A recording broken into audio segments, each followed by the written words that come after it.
Who is more likely to be the reason you guys are running late? Oh, him. Oh, heck no. Definitely me. Oh, me. I'm getting better. Yeah, and I'm learning to be patient. She's gracious, and I see her growing. I just want to be punctual. That's I know. Oh, Amanda, Oh, for me. sure. Yeah, before we had kids.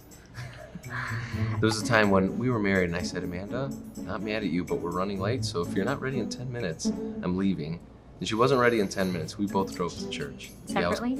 Yeah, separately. It was kind of in hot water that day. Yeah. And who is more likely to hide their own stash of sweets from the other person? You. I am definitely the one to hide sweets. I always find stuff, and I'm like, where does that been? I feel like I would, Yeah, but I feel like Amanda. you'd hide your Oreos. Yeah, I'll hide Oreos, but everything else I you found hide. them today and I ate every last one. Oh, me. I don't know, maybe he's been hiding sweets. Their own stash. No, it's got to be her. Yeah.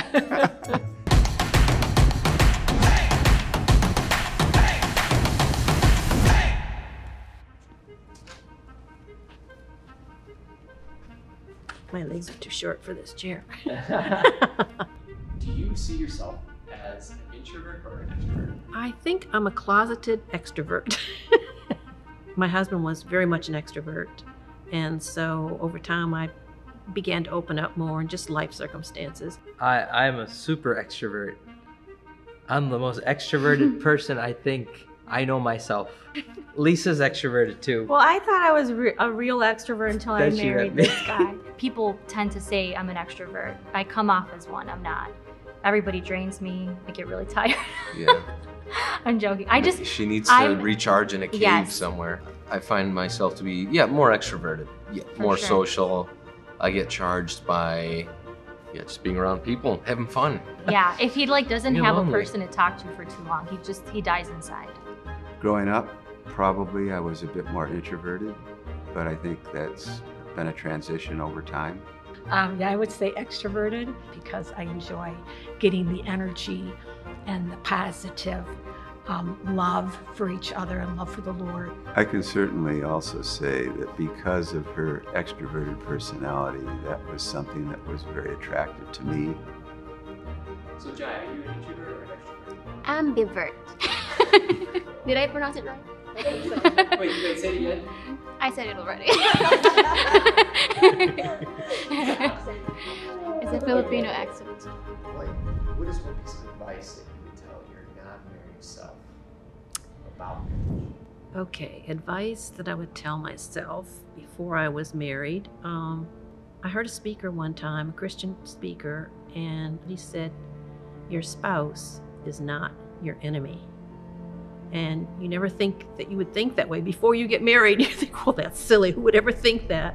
But there's sometimes when you have disagreements, sometimes you have to think about that. Am I treating my spouse like he's my enemy? And that really made me think when I heard that. I would say don't wait until you have marriage figured out to get married, because you're not going to have marriage figured out. Right. A lot of people think they have to have it all together before they get married, and you just can't learn the things about marriage until you're actually married. And I'm all for premarital counseling. I'm all for people coming to a certain place where they're financially viable or whatever. The fact of the matter is you can't learn the things that you need to know in order to have a healthy marriage, really, until you get married. That's the training ground. A lot of times you get married because you want companionship and you're super excited and happy with the person, but over time we make mistakes. But I guess I would say just can't look to our spouse to be our happiness, because they're going to fall short, and that's really unfair for us to put that expectation on them. It's God ultimately that's going to bring you true happiness, not your spouse.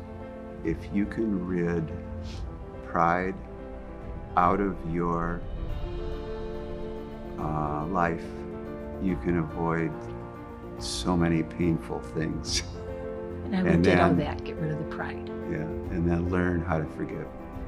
One thing to say to myself, to my single self, is don't be selfish, but be selfless. Look out! That's getting used.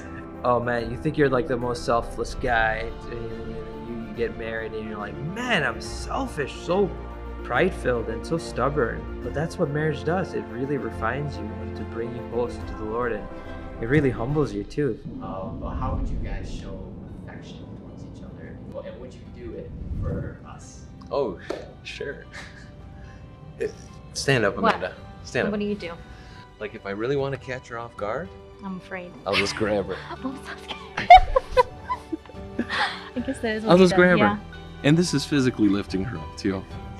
Oh man, yeah. I think Lisa and I we love to dance. The first time we danced, it's like this is before we were dating or anything.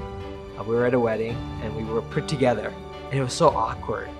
And then she puts her hands around my waist, and then all the time all I'm thinking is, oh my gosh, she's holding my love handles. But now we just jokingly we reenact that now. We dance and then we do this, and then we kiss.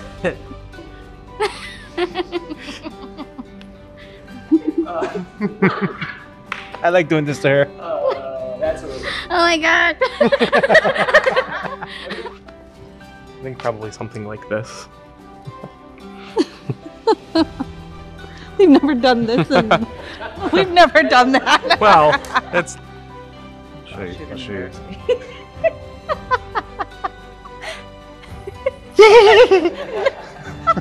I told you were gonna embarrass me. Laughter.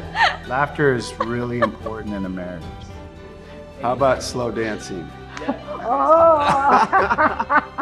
for sure.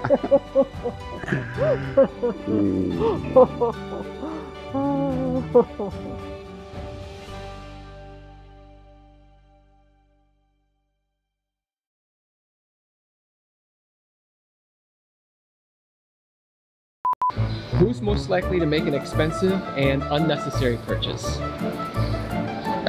Who's most likely to lose in a game of Mario Kart? Oh, yeah, she's really good at Mario Kart. True story. Who is most likely to forget where they parked their car? On our first date, you forgot where you parked your car. Who is most likely to send a text message to the wrong person? Oh, I did that last week. Who is most likely to be the reason why you two are late at an event? Get it? No. Yes! Who's funnier? Who is most likely to spend an hour in the bathroom? Like showering. Okay, showering, Pooping? but yeah.